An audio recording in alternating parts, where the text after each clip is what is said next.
Thank you everyone for joining this webinar on how to launch a micro bakery in the UK. First, we will do a little introduction of our speakers. So first of all, Dominic, can you present yourself briefly? Yeah, of course, briefly. I'm Dominic. Hello, everyone. I'm based out in Suffolk. I don't know if everyone here is in England. Is that the case, or are we Europe wide? Anyway, I'm in the east of England. I moved out here about 3 years ago to start the bakery. I was a theatre maker for 10 years, so I was always making things. I kind of used to do a lot of sculpture, but now I make bread every day, and it's yes, very, very rewarding. So I wish you all the best with whatever you guys are embarking on. I go to market kind of twice a week, and a wholesale, and I do pizzas. So I do a kind of a bit of everything, really. I'll probably leave it there. That's enough. Thank you, Dom. So we also have Roberto from Mollica Bakes. So thank you, Roberto, for joining as a speaker. Maybe you can present yourself also. Sure. Hi everyone. I'm Roberto. I'm based in London, although I'm Italian. I've been here for about 25 years, and well, I've had the idea of opening my own bakery business about 3 years ago. I think it was just at the tail end of COVID, where everybody had an epiphany, and I was coming from restaurants, managing restaurants, cinemas, and stuff, and I thought, nah, too much, and I decided to sell bread. And I started in a small market in where was I, in North London somewhere. Now that market became quite big, and I do another few markets, and yeah, it's going really well. And yeah, good luck to everyone who's hoping to open a micro bakery. Yeah, I mean, it's just a lot of fun, and it's way rewarding, more rewarding than actually people think it is, I think. Great. Thank you very much, Roberto, for the introduction. And then we will introduce ourselves, of course. So Vincent and I are working at Simply Bread. Vincent is more on the sales and export department, and I do manage the European branch of Simply Bread. So if you don't know about Simply Bread, we develop and manufacture products for microbakeries, and our first main product is an oven for microbakeries, but we also develop an application for order taking. So yeah, basically we want to bring as much as possible to the microbakery world. So we will start with the definition of what is a microbakery. So a microbakery for us is a small-scale bakery with a limited range of products. These bakeries typically focus on high-quality and artisanal baked goods. So why is it interesting to have a microbakery? Of course, you will be your own boss. So it means that you will set the pace of your workload. You are in control of the creativity and the direction of your business. And you can have schedule flexibility. Even if you can work a lot, you still have this flexibility on this schedule. It's important, I think, to understand the latest trends in the bakery industry. So artisanal and specialty breads are very popular now, along with gluten-free and vegan options, for example. So you really need to determine who is your customers, what are their wishes, what are they expecting from you. And for example, if you look at the graph on the slide, this is the expected growth of the sourdough market for the next 5 years. So it's really impressive. It's a big trend now. And I think that is one of the reasons of the rise of the microbakeries in the world. So analyzing your competition can also help you find market gaps. We advise you to check out local bakeries, their products, their prices, maybe their customer reviews if they have so. And then you will be able also to identify your unique selling points. So what we call a USP that make your bakery stand out from the rest. So for example, if a local competitor does not offer gluten-free options, maybe this could be a unique selling point for your microbakery. But we think it's important that you don't forget to enjoy what you bake. So do what you master and do what you enjoy baking. I don't know for Dominic and Roberto, but do you think of some unique selling points that you have? Yes, or the product you bake that would make the difference compared to the bakers near you, for example, Roberto. Um, yeah, I think normally I'm quite led from what my customers want. Really, I've started doing a small range. I do about probably 6 different loaves, and they seem to be quite popular. And then every now and again, I add something new to it. So, well, something unique that I do that no one else does, I think, around here anyway, is a bread made with durum wheat and black and white sesame seeds, which is an homage to the place I come from, Sicily, really. Which is really, really nice and people love, and it's probably one of the best sellers now. And even like a thin loaf, the one that I do is way, way better than the rubbish you find in the supermarkets, the one you find in the bags. So people appreciate that difference as well, like the enormous difference in quality between what you find in the UK in a supermarket or any bakery. Anything you make yourself really tastes way better than that. And for you, Dominic? Yes. I mean, I think both Roberto and I do all sourdough. So already that's a kind of that sets us apart from other bakeries. We were talking before the webinar started. That's partly just to do with timings. Once you get to know your starter, then it's kind of part of you. It's like an umbilical cord thing.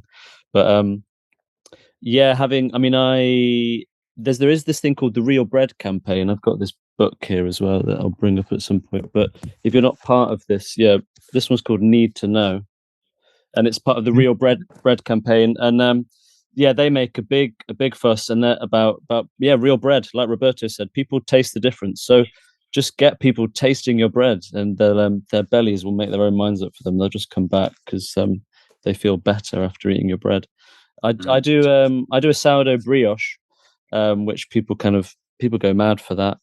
I don't think there's a lot of that being done, but your bread, whatever bread you make, will have your stamp in it. That's just the way bread works. It has your microbiome. It has everything. So whether you like it or not, your bread will taste like you. So it's kind of unavoidable that you'll have a USP, really. Okay, thank you for this great remark. It's true that there will be one bread for each baker, one type of bread. Right. So you don't really need a formal qualification if you want to run a bakery, but learning basic skills and gaining experience is really helpful, we think, because working with professional equipment is different from home baking. So practical experience in a production bakery or in traditional bakery or a micro bakery is really recommended. And we also advise you to take courses on food hygiene, for example, so to be well prepared with everything. From making a bread into a Dutch oven and starting to mix the dough into a mixer, instead of doing the stretch and fold, it's a big difference. So I think you have to learn and train to do that. And one of the best ways to knock on the door on some other bakery, baking store, and ask them, hey, can I join? Like, can I spend some time with you and put my hand into the dough? It's something that you should think about also. Yeah. So a food establishment is either approved or it can be registered. So there is an exception if you, for example, if you bake with eggs or with dairy, you will need to get approved. If not, you can only be registered. And the application process is quite straightforward. You are likely to be accepted. You just need to remind yourself that you need to apply at least 28 days before you plan to open to the public because of the registration time. If your income exceeds £90,000, the VAT registration is mandatory. but we advise you to register to the VAT before that, because you will be able to reclaim your VAT. Finally, the FSA, I think you all know the FSA, is there to protect the customers and to ensure food quality. So the FSA will inspect your business to make sure that you comply with their guidelines. Roberto, have you ever had the visit of the FSA? Because over here in Belgium, they are quite hassle. Yeah, no, they came. It really depends who you've got in front of you, really. I mean, I've got a lot of experience because I come from a restaurant background, so I'm used to dealing with them. But yeah, as long as you demonstrate that you know what you're doing and you've done your courses, as Romain said, and you're using common sense really more than anything, and you follow the guidance, and then you'll be fine. Yeah, it really is not daunting. They're there to help us in the end. They're not really to they're there to help us to do a good job in terms of hygiene and regulations and everything. So yeah, as long as we cooperate with them, we'll be fine. Dominic, same for you. Yeah, by and large, just don't get yourself in a tizzy. Don't stress. They want your business up and running. So just my advice would just be as Roberto said, it's just common sense. The more considerate you are with your paperwork, they love it. I mean, if you can show that you've read the paperwork, done the courses, you just have to demonstrate that you've jumped through their holes, and they want you up and running. So just but don't get stressed. And there's lots of people out there that can share their paperwork. If that kind of thing does intimidate you, then just ask a local restaurant or a baker to kind of show how they lay their stuff out, because it's just showing your cleaning routines. But as a bakery, you've got less holes to jump through than if you're dicing live meat every day. It's you're in the right department for kind of a simple hoops. Okay, thank you very much for the precision. So we think that there are different types of micro bakeries out there. So there is first the wholesale bakery.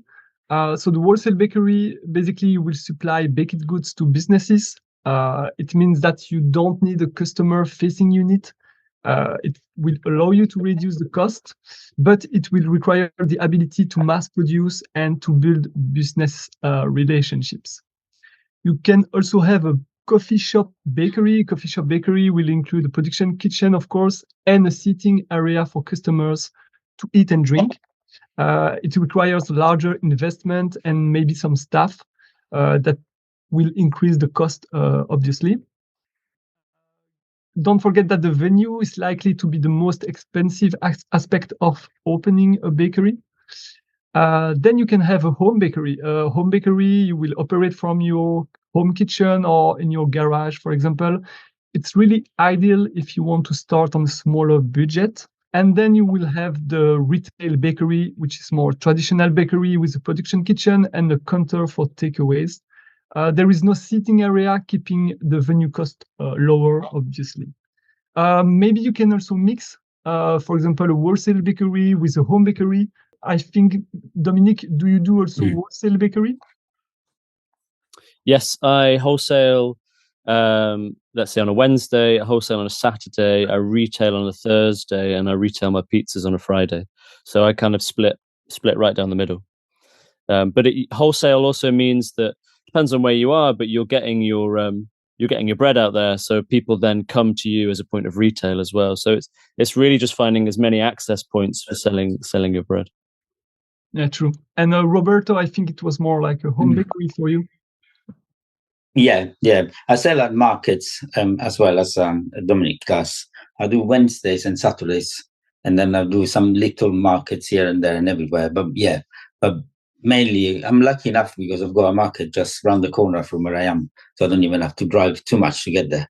Because once you're sleep deprived, it really adds up on your journey. I used to do like 1 hour drives to markets and back, and it's not sustainable after you've been up all night. So that helps, I think. So great.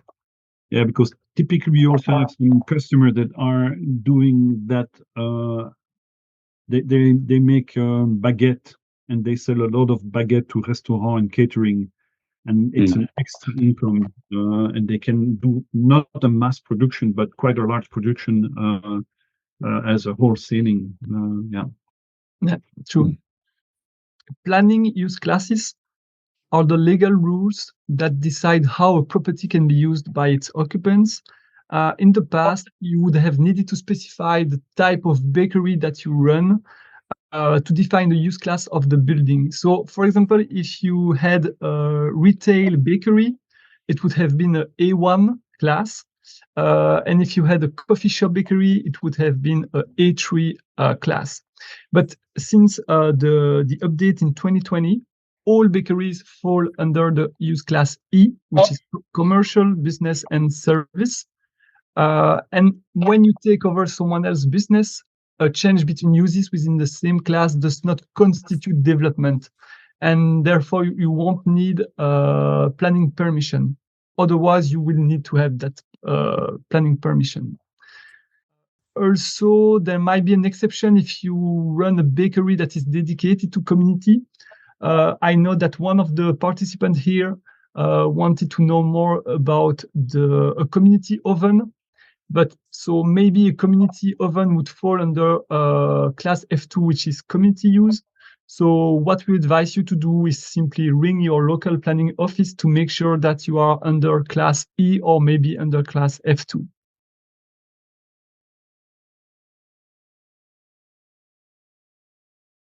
Before starting your business, you need to decide if you want to be self-employed or if you want to create a limited company. There are advantages on both structures. Obviously, we will start with the sole trader system. It will represent less admin work, so it will save you time and money, of course.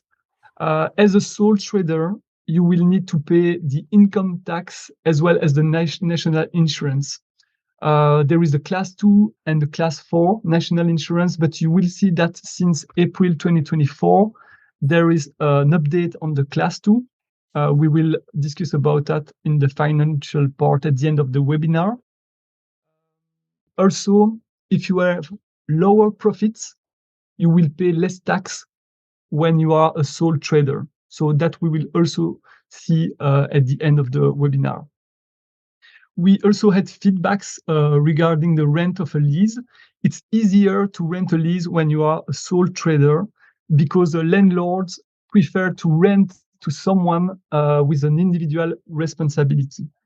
So it might be difficult when you have a limited company to have a lease. The advantages of being a limited company, of course, is the limited liability. And as soon as your profits will grow, the corporation tax is lower than the income tax. But you need to have enough profits to get that kind of interesting tax. Roberto, what kind of legal aspect? I mean, are you a sole trader or a limited company? Yeah, no, I'm a sole trader for now, yeah. But then talking to my accountant, he was saying until you reach a certain threshold, there isn't really much point switching from sole trader to limited company. Once you do over a certain income, it's better to be a limited company simply because then it makes sense to use the fact that you only pay corporation tax on profits and everything like that. So you just what do you say? You just get some drawings out of your business, and as soon as you leave your cash in there, I wish I can at the moment, but I can't. But if you leave your cash in there, then it's better to do it that way in terms of tax efficiency. Yeah, that's correct, and we will see that later on with the financial aspect. And how about you, Dominic? Yeah, I still operate as a sole trader. I mean, if you do go through the VAT bracket, the VAT bracket, you have to go pretty big. So you have to kind of suddenly really make it work for you. So once you commit to that, it's quite a commitment. So yeah, and because I do the pizzas as well, that does increase the kind of profitability of the bakery. But yeah, staying under. If you want to stay at a certain size, I think microbakeries can very happily be just sole traders. Yeah. Okay, just to answer one question that I have from Sayana, Janorava. I will. She's asking what kind of courses should you advise to her? Are there any like baking classes in the UK that you would know about? There are a few in London, especially. There's one from Bread Ahead. They run courses there. Who else is there? Then there is another lady called Vanessa Kimball. She's quite renowned in the world of sourdough. She's more of a holistic sourdough baker. But yeah, she's quite a nice, she's quite forceful person to deal with. But yeah, yeah, there is quite a bit out there. It's quite they're very very competent teachers, I think. Okay, but anyway, I will try to answer you directly, Sayana, after the webinar. I will send you some information about that. Okay, thank you, Roberto. So there is a third option. You can also start a microbakery by creating a business partnership. It's basically the same as being a sole trader, but with two people sharing the business liability. So it's another form of structure, I would say. We think it's much easier to work with a business partner to share the workload and the stress, of course. And the collaboration would allow one person to focus, for example, on the financial projections and the business operation, while the other one can concentrate on branding, on marketing, and maybe the creative aspects, for example. So at the beginning, you can also rely on a family member, your husband, your wife, or even a friend. But it's really, we think, important to have someone helping you in the process. And you must keep in mind that the right partner should align with your values and your vision. Dominic, how are you organized in your micro bakery? I mean, how did you start your business? With how many people? Who and what do they do if you are more than one? Yeah, it's just me in the bakery. When I do the pizzas, then I'm employ my friends. It's a good excuse to pay them. But yeah, I would say that it depends entirely where you start your bakery. But because I'm in the middle of the countryside, it becomes a very collaborative act very quickly. So what the transition I noticed, this is a very general point, but going from working in the arts and working in theatre to then going and working in food, it's like making a show with lots of different actors or artists again. So, my bread goes in a veg box on a Thursday, it goes to the butchers on a Wednesday and a Saturday, and it goes to so these are all they can also be classified as your kind of colleagues and collaborators. And there are ways of having kind of looser notions of kind of, they're not your business partners, but they are it's really important, I think, as you guys are saying, to draw on other people's advice and open yourself up, and don't kind of isolate yourself, because it's a hard mission, and it's important to share it. But yeah, there are different ways of sharing that can be formally having a business partner, or it can be kind of trying to collaborate with other similar producers. And as Roberto was saying, I mean, market is a very communal activity. There's you get to know the people you trade with. And how about you, Roberto? Yeah, it's pretty much the same. I'm pretty much by myself as well. And my wife sometimes drives the bread in other markets if I'm doing two at the same time. But it's pretty much a one-man band at the moment. So I am looking for someone to join in, either as a member of staff or as a partner. It depends on what experience they're bringing in, or what they can add to the business, really. Yeah, but yeah, sorry. No, it's okay. And you will have to speak Italian. Sì. No, not necessarily. They can speak Italian or English. It doesn't matter. I'm just joking. Okay, thank you, guys. So we think that diversification is key. It's important to make a profitable business so that you can keep going in the long term. You can increase your range of offerings to increase the average order value of the customer. You can sell, for example, organic or local products such as olive oil, honey, brownies, pesto, etc. any kind of product that you like. You can also focus on these items that are profitable, and that it's also important to understand your customers' wishes. You must also increase your visibility and the number of potential customers by visiting wholesale clients, farmers markets, concept stores, events, using social media, of course, Instagram. So as much as a key access point as possible. This is something that we could see in our customers. A lot of them are adding some additional product, and they are increasing their revenue with that. Of course, it needs a little bit of organization, and it's something more, but it will bring more revenue, that's for sure. Yeah.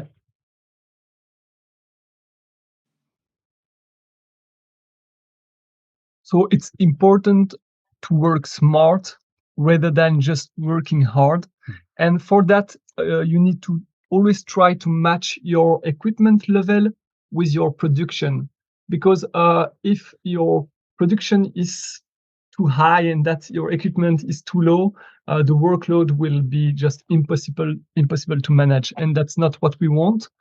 So it's true that high quality equipment is more durable and it will improve your food production. Okay, you will have higher initial costs, but you will have really long-term benefits by choosing the right equipment. Dominic, when you started, did you buy new, secondhand, or a mix? I bought firsthand. My first oven. My second two were secondhand. My mixer was firsthand. I invested. They always say go. For instance, if you're buying a bread mixer, just to talk really specifically, go bigger than you are currently able to make. That's what people will always advise with a bread mixer, because you'll quickly start making more bread than you think. Yeah. So go bigger than you think. And you, Roberto? Yeah, everything I buy normally is new because I want it to last longer, and I'm quite clumsy with things, so I'd rather have something that lasts. But as Dominic said, he was very right about the dough mixer. I've got a 20 kilo, which is nowhere near what I need. I could do with a 40 or 50, but then you enter in the realms of the three-phase, which I haven't got. So it's all tricky. So it's pains of growing, I guess. Thank you. Thank you very much for... Just a quick point on that. I don't know, you may find that also with certain 13 amp single phase items, you need to turn them into 16 amp sockets, just because this is a very basic point, but things can overheat. So you might just want to think ahead about that. You might need to change some of your plugs into 16 amps. Because three phase basically is what, as Roberto says, what kind of agricultural spaces use and bakeries. It's big, heavy amounts of power. But single phase is what we have in our houses. Yeah, that's true. For example, with our UK customers, they always have to ask for an electrician to come to get a 16 ampere socket, so they can plug the oven in it, and to avoid any surcharge. So regarding the ovens, I'm sure that the majority of you are baking at home now, maybe, and you are using your traditional convection oven, maybe using a Dutch oven, or maybe by doing open bake. It's a good way to start, of course, but it cannot be a solution when you are opening microbakery, because it will definitely increase your workload, and that's not what we want, as we said earlier. So we really advise you to start with an oven that is dedicated to microbakery. They usually are stones ovens, allowing you to bake batches between 12 and 15 loaves. And they usually cost under £10,000. So for example, there is, of course, the Simply Bread oven. So Vincent, maybe you can talk a bit more about... Of course, the Simply Bread, see here, the Simply Bread is probably the most advanced oven on the market. No, it's a pattern stone. There is an automatic steam injection. It's a connected oven. The temperature is controlled by an algorithm that ensure even heat across the 3 decks. A large window, as you can see, to control the baking process. 24-hour technical assistance, etc., etc. Well, it has everything that you could want, for sure. Yeah, thank you for the brief introduction to our oven. Little ad on the webinar, it's always good. So another ad is regarding the order taking, because order taking is can be very complex as you grow, because you will probably start taking orders by hand using an Excel file or a sheet of paper, but you will want to eliminate errors, overselling, confused customers. And for that, you can use a dedicated order taking app. There are some on the markets, but there is only one that is specific to bakery, which is the Simply Bread app. It is not still yet available in the UK. It's available in the US, but we think hopefully in the next month it will be available in Europe. So I don't know. Dominic, how do you do to manage your order today? I mean, my wholesalers have standing orders with me. So once they're up and running, that doesn't really change, because as you say, people adding in orders gets confusing. Initially, when I started, I set up my website as an order taking space, but I really don't use my website. My bread is very social. You'll meet the people you're selling the bread to. So at market, you learn the quantity you sell, and you kind of incrementally increase. I'm sure Roberto has the same experience there. So that's the kind of dark art, learning how much you're going to sell at market. But yeah, wholesalers have a set amount. But no, I'm sitting here thinking, oh, that's good. So yeah, I'll be in touch, I'm sure. Great.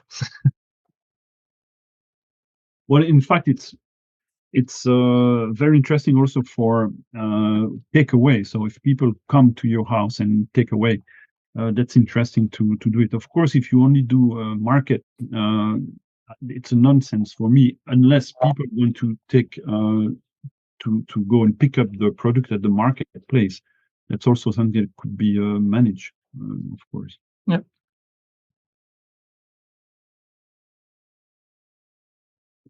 So when you open your microbakery, before that, it is crucial to ask yourself the following questions, because they will guide your future actions and future decisions. So I think that you need to answer these 5 questions and really take the time to answer them properly. So first, what are your skills? What is your experience in baking bread? What is your market? What is your competition? What really sets you apart? We talked a little bit about that at the beginning of the webinar. What is your mission? I think defining your mission is important, because in the hard times, you will always think about your mission, and that's definitely that will drive your decisions. And finally, how are you going to make it happen? So really the sales plan, the sales and marketing plan, you really need to ask your question and really take time to answer them properly. Then maybe it's not the most funny part, but we think that it's really critical to do the budget of your microbakery before starting it. You really need to estimate your operation cost, your startup cost, including equipment, ingredients, marketing cost, and so on, because you will develop pricing strategies, marketing strategy around it, and make sure that your business is profitable on the long term. So we prepared a little financial planning template. We can share it with you after the webinar. You simply can send us an email and we will send that to you. So I will just explain it basically. So here are the parameters of the microbakery, such as do you run the bakery from home or do you have a lease? And if you have a lease, what is the monthly rent, for example? Let's keep it as a home bakery. You will need to add your cost for the insurance, the energy bills, the accountant, internet, etc. So you will also have to decide if you are a sole trader or a limited company, because the tax will be different. So just to talk about this tax, because I told you that we were talking about it at the end, you can see that if you are a limited company and that you have a profit under 50,000, £1,000, yeah, it's 90% of tax on your profit. But if you are above £50,000, it will be 25%. If you are a sole trader, if you are under £20,000, you won't pay any tax. But yeah, if you are above, it will be 20. And then if you are above 50,000, it will be 40, and then 45. So that's the tax if you are a sole trader. And also you will have to pay the national insurance. So the national insurance, there was a little update in April 2024, because if you are lower than £12,000 of profits per year, you won't pay any more class 2 contribution. In fact, they consider that you have paid for them. So you won't be obliged to pay them anymore. And then you will have to pay class 4 contribution if you have profits above £12,000 a year.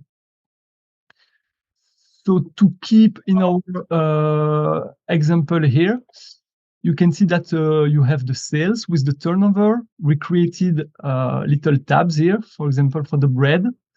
If you are baking 150 kilos of bread per week, and that you sell it at 4.5 pounds the bread, it will be this turnover. So you can play around with the parameters of the bread, of the sweet products, with the recipe, with the side products as well. And it will give you a total turnover here, as well as the cost of the ingredients. This will give you a gross margin, so it's simply the total turnover minus the total cost. You can play also with this parameter to say, okay, how many customers do I need per week to run my bakery and to have that turnover? Then you have the annual cost based on the parameters. So total annual cost here. Then of course the salary. So if you are working alone as a sole trader, you can simply put directly the salary that you would like the first year. Maybe the first year is a bit lower, and then you can increase the salary the next year. So you do what you want, and then you will have the total here. So the equipment, don't forget that you can have a depreciation over the years here. So that's you to decide with your accountant. Means that, for example, the oven would not be the full price for the first year, because you do that in a 4-year depreciation. Yes. So that's the depreciation of your equipment. And this will give you a profit at the end of the year. So you can see that if you have a low profit, like for example here, it's 2,000 after the cost, after your salary, you won't have any tax to pay. If you have a loss, you can even have a refund. And you can see that if I increase this profit to, for example, £10,000, you will see that you won't pay any tax yet as a sole trader. But if you were a limited company, you would pay this amount. If you are above £12,000, so for example, if you have £15,000, you will start paying taxes as a sole trader. And you will see that the the balance between sole trader and limited company is around 4,000 profits per year. So it's already a lot of profit before being interesting to be a limited company. So that's really the reason why we think that you need to start as a sole trader. Like Dominic said, we think that nearly all microbakers in the UK are sole traders. So I think it's important to start that way to limit the tax that you would pay. This is, of course, an example. So you have to do a fine tuning with this and put your own figures into that Excel sheet, and maybe review that also with an accountant. But that will give you a pretty good idea of how profitable is the business and what the target I must reach in order to pay me and to have a small benefit. Yes, of course. If you want to, you have something to say on that, Dominic or Roberto? Oh, okay. Like I said, it's not the funny part. No. I mean, it's a very only to say it's a very yeah, it's a really nice spreadsheet. I'd advise people to use that. It looks great. Yeah, but it's mainly, I think, to get a rough idea of the profit that you can generate, and especially what you need to bake as in terms of quantity to be at least profitable at the end of the year. Yeah, right. So we are now at the Q&A session of our webinar. So but before ending, I have a question to ask both of you. If you had to start again the adventure, what would you change, Roberto? I would probably think about putting both sweet and savory as an offer, because when you do markets, it's quite when you just do bread, then you feel like you're putting yourself into a hole and you cannot really do other things. Because I started doing like I think it was about 30 or 40 loaves a week. Now it's about 300, and I don't have any time to do much else. So it just yeah, I would like to add things straight away, because then it just makes the process a bit more balanced instead of killing my hands, for instance.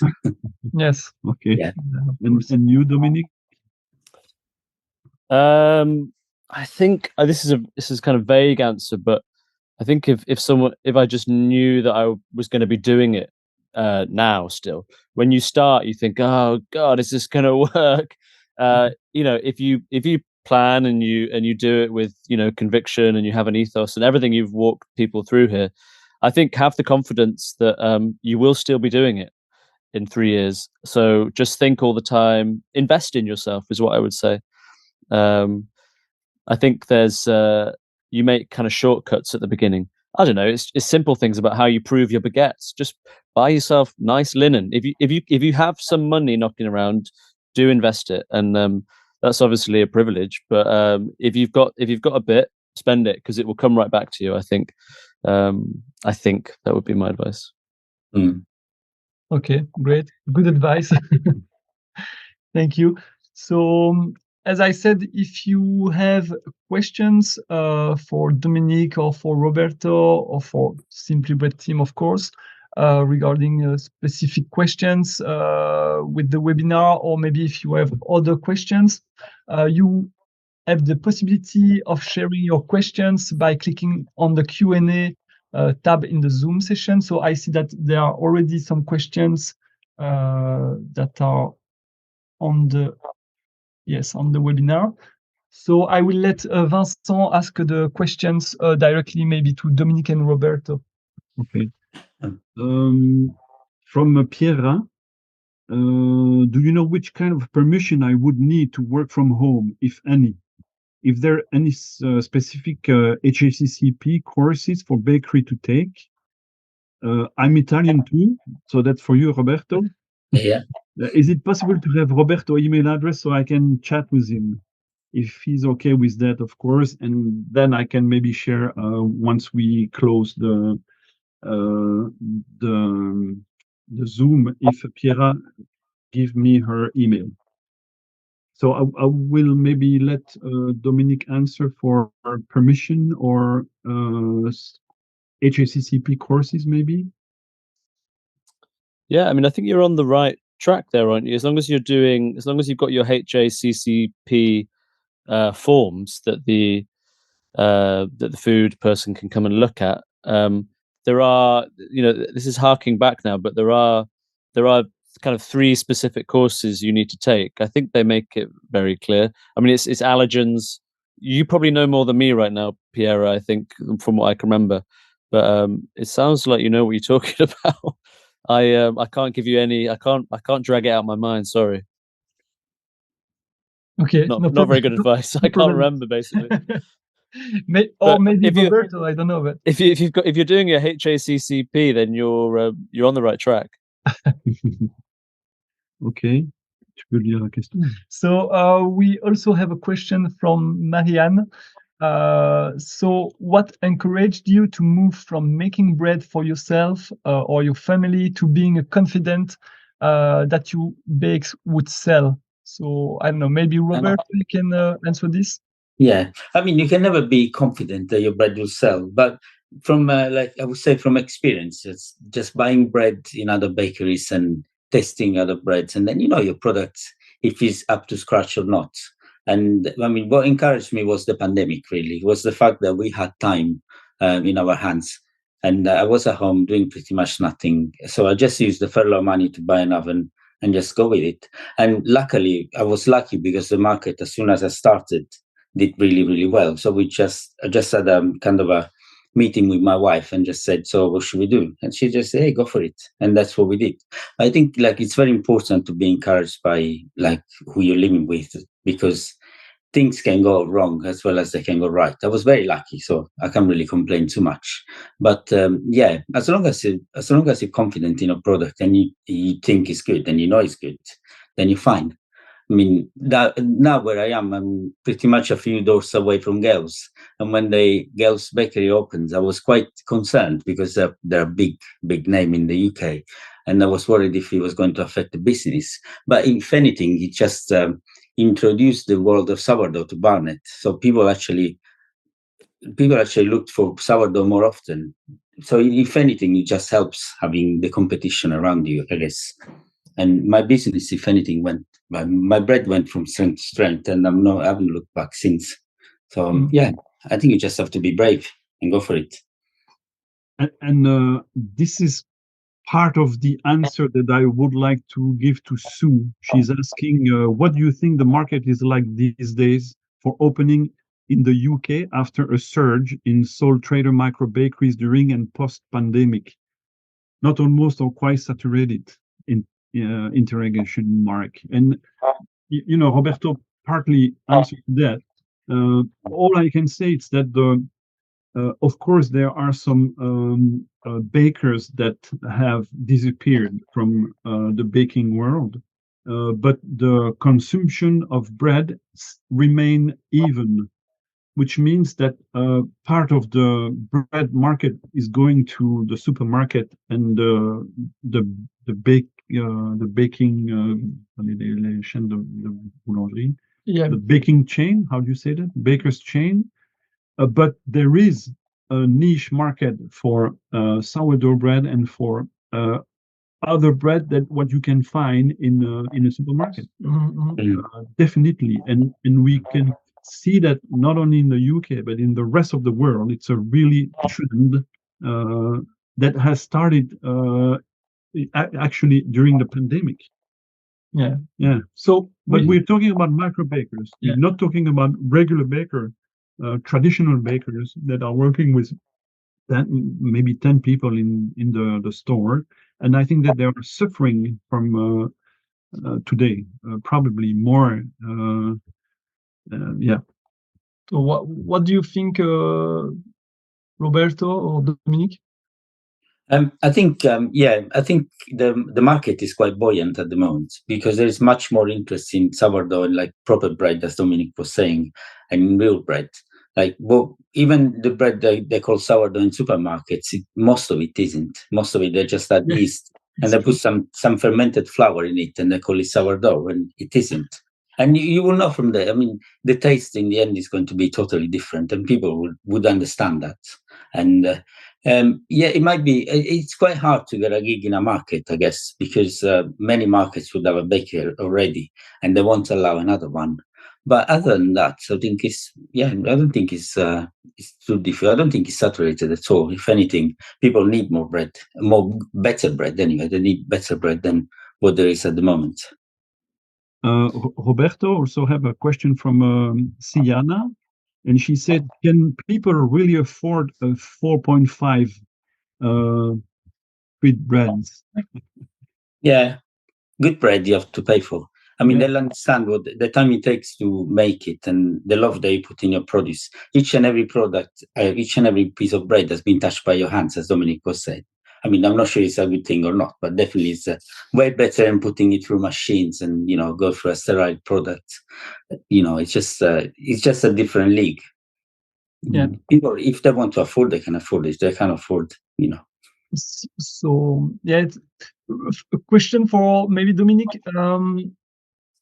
So Dobromira, and also another person were asking,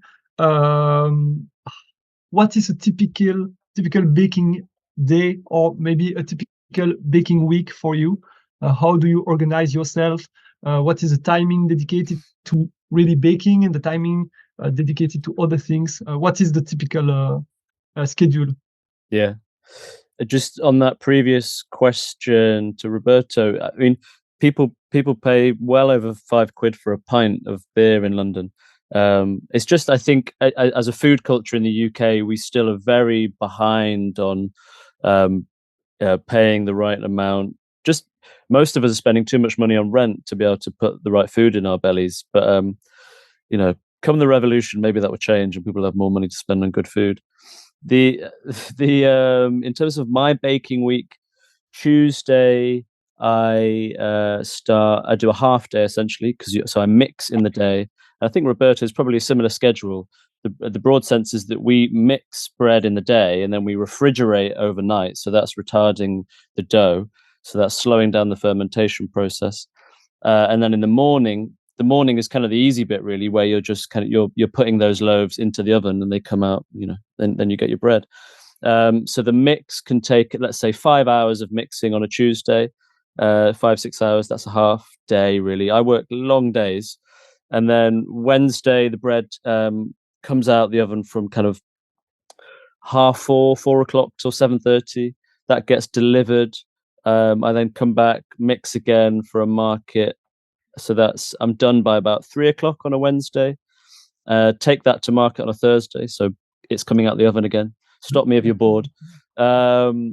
Thursday after market, I'm done. I hang around. I ferment some pizza dough if I've got a pizza night the next day. You get the idea. Basically, I'm mixing in the day and baking in the morning. Some people, there's a really nice bakery up in Scotland that do sourdough, but they entirely ambient proof, so their bread is never going in fridges. But that's the main thing. If you want to get a certain refrigeration, if you work as Roberto and I do with refrigerators, that's finding the space for ovens and refrigerators is kind of is the game of Tetris, really. Okay. I don't know if I've answered the question there, but yeah, definitely.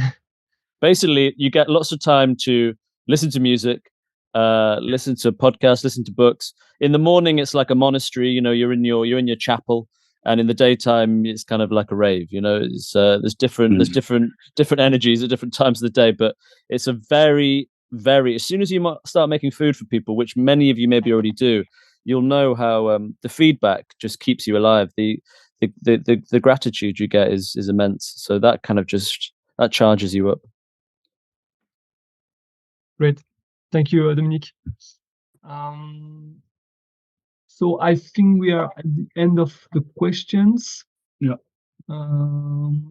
Just to say, I know I answered Pierre's question terribly about the HACCP, but I can't remember any specific. Basically, the answer is no. Now that I've read your question, you don't need to take any specific thing for being a bakery. It's all the basic things that you would take for running a kitchen, allergens, etc. So I've read your question now, and I'm sorry for being confusing. But no, you don't need any specific thing courses wise for a bakery. You just need, when you fill out your HACCP form, just make it very specific to your process, because that's what they want to see. Yeah. Great. Thank you, Roberto. Thank you, Dominic. We are now at the end of the webinar. So I think we can close it. What do you think, Vincent? Yes, I have a bus to take now. Yes. No, it's a joke. And maybe we can meet Dominic and Roberto once we are in the UK. That would be Yeah, great. sure. Why not? See you physically. Yeah, brilliant. Yeah, why not? That'd be a pleasure. Yeah, and also taste your product, of course. Yeah. You have to come a certain days, though. Okay. So thank you very much to all the attendees. Thank you very much to Dominic and Roberto for accepting the invitation as a speaker. It was really great, and I think a lot of good topics that you answered and gave your experience. Thank you, everybody. You all. Thank you, Dominic. Thank you, Roberto. Thank you to all attendees. Bye bye. Have a good day. Brilliant. Good end of the Bye day. bye. Bye bye. Thank you.